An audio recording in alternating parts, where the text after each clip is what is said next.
Hi everyone, welcome to the third tutorial video. In this one we're going to talk about stories and backdrops. So here I am in my home parcel. I'm going to walk forward a little bit. Here, let me just go back to my center point. All right, go forward.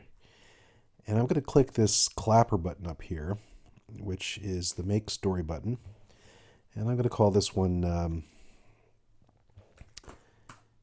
Tim Zoo.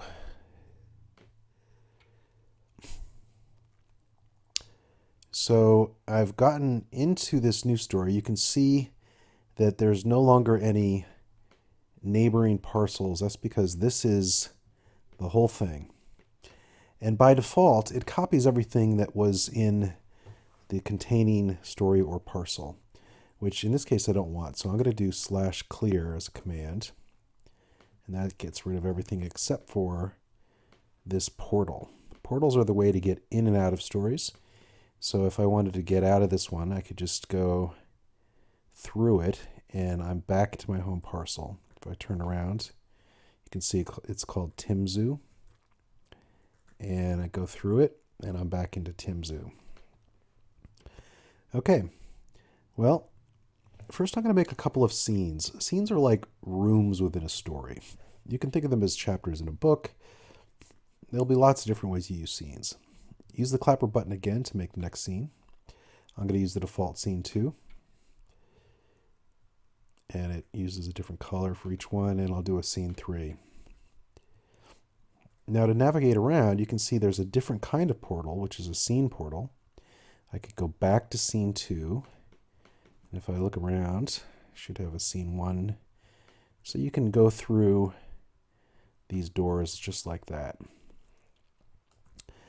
Now you don't have to use the portals. You can also use this drop down to switch quickly between scenes.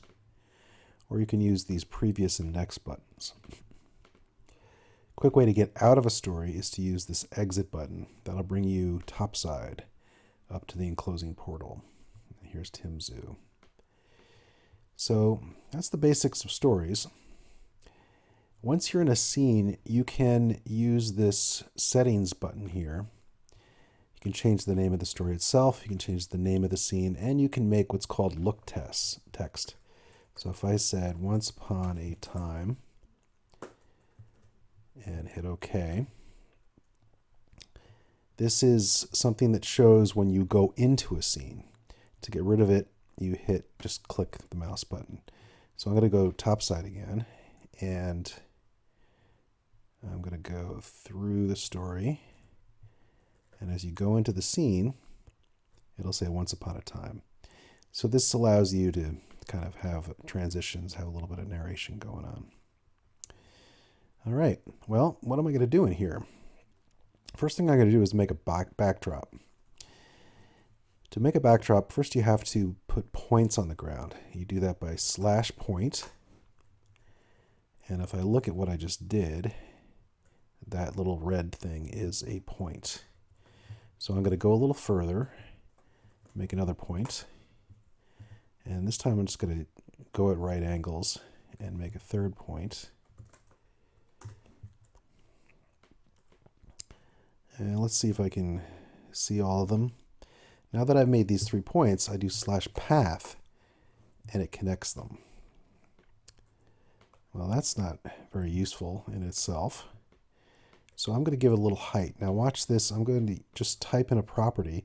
This path is the currently selected item, so any of the properties that I add right now will operate on that item. So if I say height, notice there's no slash, 1000, it pops up.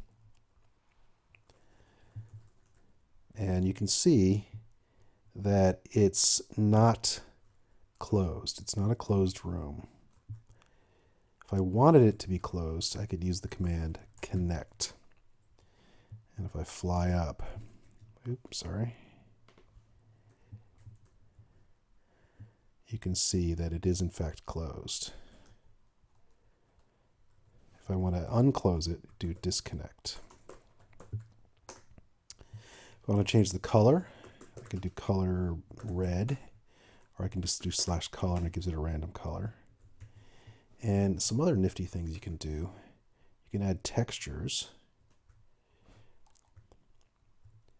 So let's get a little closer to it. I can just give it a random texture. That one is grain. How about another one? That's sand. I can also type in a name here if I wanted to.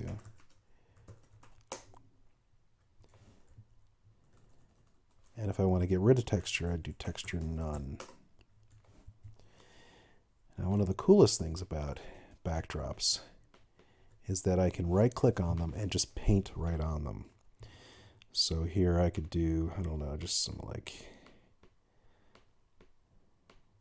cool red etching, maybe a little bit of pink highlight. Make your own textures. And there you have it. Now you notice it applies to every wall, more or less. And the last thing you can do with backdrops is you can put items on them. So for instance, if I wanted to put spot and just put it right here, it puts it up there. It's a little wonky right now in terms of where it puts it. Actually, that's a bug that I fixed recently. I'm not sure what's going on. Here, let me get rid of it and try again. It works best if you're facing directly at the wall. Okay, so now you can see that it's on the wall. It's not supposed to be turning. That's a bug. I'm not sure what's going on.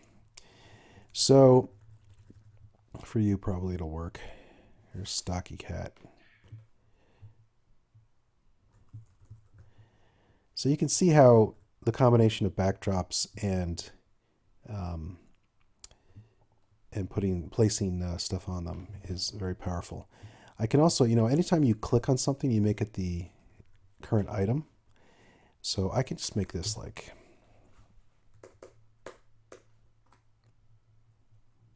I guess it didn't work. Hang on. Oh, that's right. There's no more slash anymore. Sorry. Okay, so now if I look up, it's fairly huge. So, kids will have a lot of fun with this. So, I could spend time, I could make pens, I could put the animals in the pens and stuff like that, and we'll continue that in the next story. Here, let me put this height back to something manageable.